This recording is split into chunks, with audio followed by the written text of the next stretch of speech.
Professeur Benana, qu'est-ce qu'un hôpital universitaire de proximité? Et quand on parle de celui de Rabat, quelle est sa spécificité? Merci, Chaib. Alors, la Fondation Mohamed VI des sciences et de la santé, justement dans une logique justement d'accès aux soins, d'amélioration et d'optimisation de l'accès aux soins, dans une logique aussi de multiplication de structures justement de soins, a mis en place ce nouveau modèle d'hôpitaux qui est l'hôpital universitaire de proximité. Et son objectif, c'est de rapprocher la technologie de pointe, les professionnels de haut niveau, les rapprocher du citoyen dans une logique justement d'accès aux soins. La particularité justement du premier hôpital universitaire de proximité qui est celui des ambassadeurs et qu'il est d'ailleurs le premier, et puis qu'au niveau de Rabat, c'est la première structure justement hospitalière de la Fondation.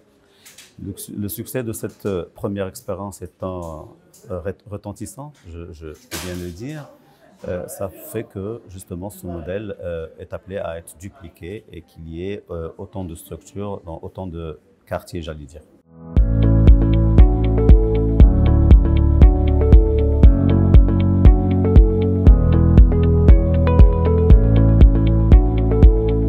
Alors, nous avons la chance d'avoir une offre de soins en cardiologie qui est complète.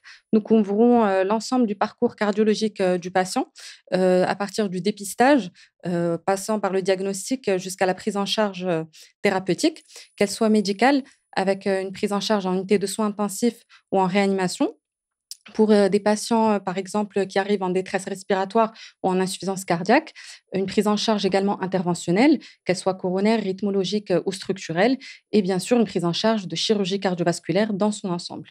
Nous avons la chance d'être présents 24 heures sur 24 et 7 jours sur 7. Donc nous accueillons les urgences cardiologiques et nous avons une prise en charge immédiate, notamment pour les crises cardiaques.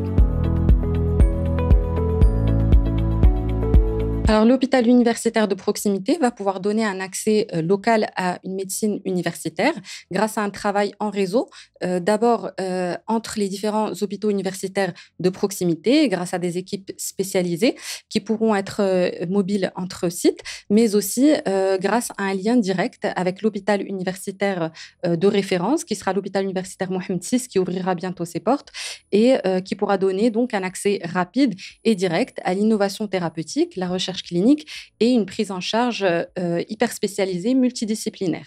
Donc, c'est non seulement une organisation et une médecine de proximité, mais également d'excellence, fluide, au service du patient. Il faut aussi rajouter que les valeurs humaines fortes portées par la Fondation Mohamed VI des sciences et de la santé vont nous permettre de garantir donc une transparence et donc un respect de la tarification nationale, pouvant ainsi garantir un accès à une santé de qualité pour tous.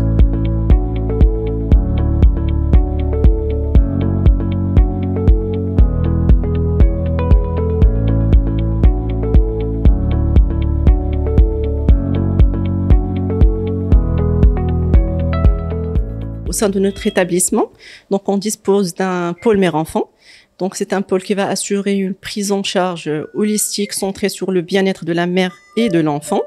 Donc dans cet écosystème s'articulent plusieurs services, notamment le service de réanimation néonatale. Donc c'est un service qui va assurer une prise en charge de tout nouveau-né, que ce soit un nouveau-né qui est né avant terme, un prématuré, ou bien un nouveau-né qui est né à terme, mais qui nécessite une intervention médicale, chirurgicale ou bien même cardiovasculaire. Donc notre service, il capitalise sur 2 piliers fondamentaux. Le premier pilier, c'est l'investissement dans un matériel ou dans une technique de pointe spécifiquement dédiée au service de réanimation néonatale. Et le deuxième pilier, c'est une équipe médicale et paramédicale présente en permanence, qualifiée pour la prise en charge de ce type de malades fragiles. Donc, notre équipe médicale, elle assure la prise en charge de l'enfant de la naissance, en passant par les consultations pédiatriques régulières. Elle est présente en cas d'urgence, que ce soit des urgences médicales ou chirurgicales, 24 heures sur 24, 7 jours sur 7, pour tout enfant.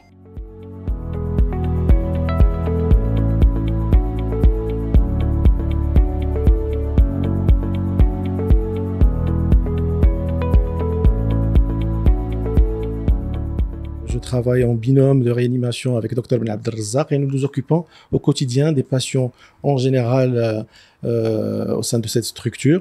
Alors, ce qu'il faut savoir, c'est que les réanimateurs sont au centre de l'organisation, on va dire, du métier médical en participation avec l'administration pour la gestion globale des patients depuis leur admission jusqu'à leur accompagnement au niveau de leur prise en charge, qu'elle soit chirurgicale ou médicale.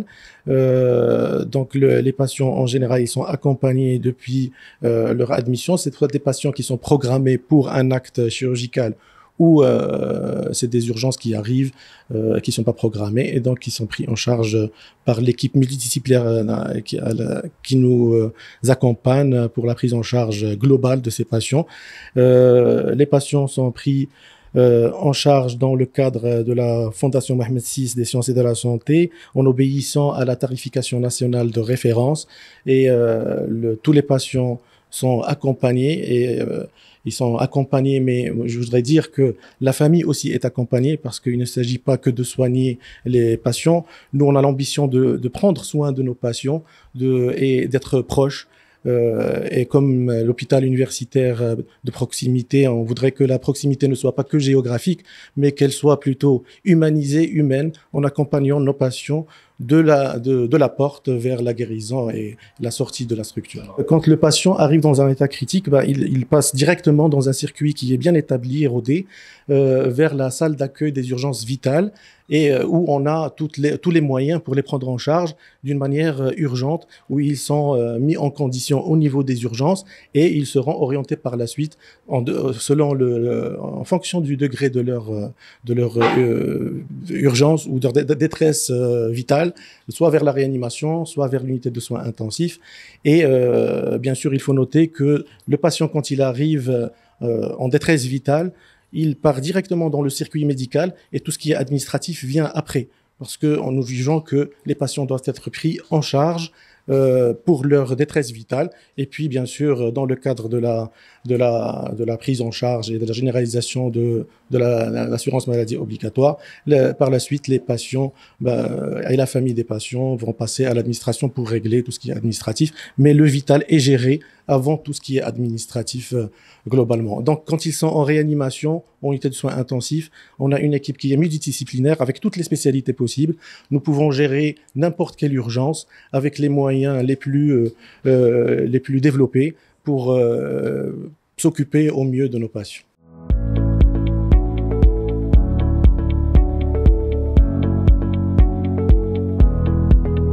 Alors, nous avons effectivement visité pratiquement entièrement cet hôpital universitaire. Qu'est-ce qui fait sa singularité? Quelle est la singularité de l'hôpital universitaire des ambassadeurs à Rabat?